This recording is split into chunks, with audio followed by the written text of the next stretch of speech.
Hello friends, I am Mr. Khajan Singh, Senior Medical Laboratory Technician and Lab Incharge in Global A1 Institute of Paramedical Science Pataudi. तो आज का जो हमारा topic रहेगा वो पहला टॉपिक हमारा है कि name of the vials and anticoagulants are use in laboratory for sample collection. कि हम ब्लड सैंपल कलेक्शन करते टाइम हम कौन कौन सी ट्यूब्स यूज करते हैं, उसके अंदर कौन सा एंटीकोगुलेंट्स होता है, और ड्रॉ ऑफ सैंपल कि सैंपल निकालते टाइम कि हमें किस मेथड से जो हमारा स्टैंडर्ड है वो हम कैसे फॉलो करें। और तो काफ़ी सारे टेक्नीशियंस ऐसे हैं कि जिनको ये वॉइल्स के बारे में पता नहीं है कि उन वॉइल्स के अंदर कौन सा एंटीकोगुलेंट्स है, उस वॉइल्स का स्टैंडर्ड नेम क्या है, कि किस नाम से उसको बोलते हैं। कि तो आज वो हम सारी चीज़ें डिटेल में आपको बताएंगे। फर्स्ट लेते हैं कल्चर ट्यूब। कल्चर ट्यूब में हमारे पास दो तरह की ट्यूब होती हैं। First is aerobic culture tube and second is anaerobic culture tube. उसके बाद जो हमारे पास आ जाती है जो सेकंड है वो सोडियम साइट्रेट, जिसको हम स्काई ब्लू टॉप कहते हैं। उसके अंदर सोडियम साइट्रेट ट्यूब जो है वो स्काई ब्लू टॉप की होती है। उसके अंदर एंटीकोगुलेंट जो होता है वो सोडियम साइट्रेट होता है। जैसे कि ये ट्यूब है, ये सोडियम साइट्रेट ट्यूब है, इसको स्काई ब्लू टॉप भी बोलते हैं। इसके अंदर जो एंटीकोगुलेंट होता है वो सोडियम साइट्रेट होता है। और एक चीज जो हमें मेन चीज ध्यान रखने वाली होती है, अगर हम दो तरह के मेथड यूज करते हैं ब्लड सैंपल कलेक्शन करते टाइम, या तो वैक्यूटेनर या फिर सिरिंज प्रिक से।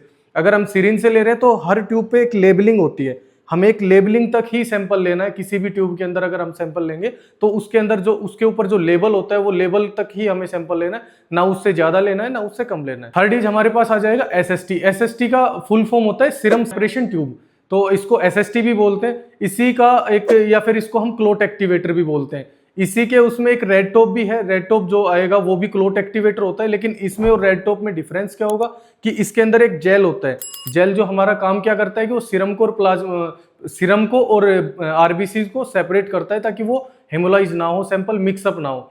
उसमें ये बहुत ज्यादा हेल्पफुल है। तो उस कंडीशंस में हमें एसएसटी ट्यूब्स का ही यूज करते हैं। इसके अंदर कोई एंटीकोगुलेंट नहीं होता। फोर्थ ट्यूब आ जाती है हमारी रेड टॉप। रेड टॉप इसको क्लोट एक्टिवेटर भी बोलते हैं, लेकिन इसके अंदर कोई जेल नहीं होता जिससे हम सीरम को या फिर आरबीसीज को सेपरेट कर सके। इसमें हमारे पास सैंपल लेने के बाद, अगर इसको हम सीरम ट्यूब भी बोलते हैं, अगर सैंपल ले लेते हैं इसको, लेकिन ट्रांसपोर्टेशन में इसको यूज नहीं कर सकते। अगर इनकेस हमें कोई सैंपल ट्रांसपोर्ट करना है तो उस कंडीशन में सैंपल इसमें हिमोलाइज होने का खतरा होता है। इस वजह से इसको ट्रांसपोर्टेशन में या फिर इससे ज्यादा जो परसेंट में अगर यूज करते हैं वो एसएसटी ट्यूब को यूज करते हैं। फिफ्थ जो ट्यूब हमारे पास आती है वो है हेपरिन ट्यूब। हेपरिन में तीन तरह की ट्यूब होती है, सोडियम हेपरिन, लिथियम हेपरिन। और लिथियम हेपरिन भी दो तरह की होती है। एक होती है जेल ट्यूब आती है जिसको हम पीएसटी बोलते हैं, प्लाज्मा सेपरेशन ट्यूब। वो अभी हमारे पास है नहीं जो हम आपको दिखाएं। तो ये होती है लिथियम हेपरिन। लिथियम हेपरिन को ग्रीन टॉप भी बोलते हैं। उसके अंदर जो एंटीकोगुलेंट होता है वो लिथियम होता है। लिथियम हेपरिन एंटीकोगुलेंट होता है, ग्रीन टॉप ये ट्यूब होती है। अगर इसके अलावा जो सेकंड जो ट्यूब होती है वो सोडियम हेपरिन, वो भी ग्रीन टॉप ही होती है, लेकिन उसके अंदर जो एंटीकोगुलेंट होता है वो सोडियम हेपरिन होता है।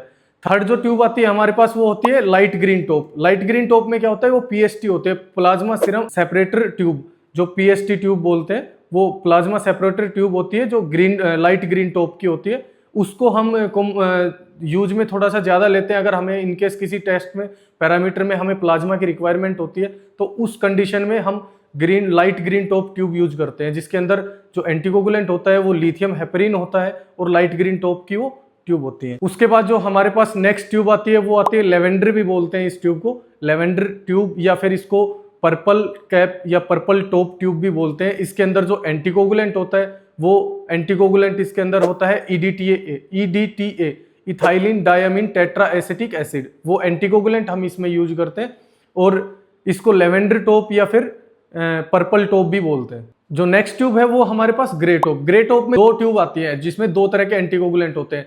पहला एंटीकोगुलेंट होता है हमारा सोडियम फ्लोराइड, दूसरा एंटीकोगुलेंट होता है पोटेशियम ऑक्सैलेट। लेकिन हम ज्यादातर सोडियम फ्लोराइड को ही प्रेफर करते हैं, जो रूटीन में यूज करते हैं हम वो सोडियम फ्लोराइड ट्यूब को ही यूज करते हैं। सो फ्रेंड्स, ये जो मैंने बताया आपको, ये सारी ये 10 तरह की ट्यूब्स होती हैं जिनमें हम ब्लड सैंपल कलेक्शन करते हैं, जो लैब में बेसिकली यूज होती है।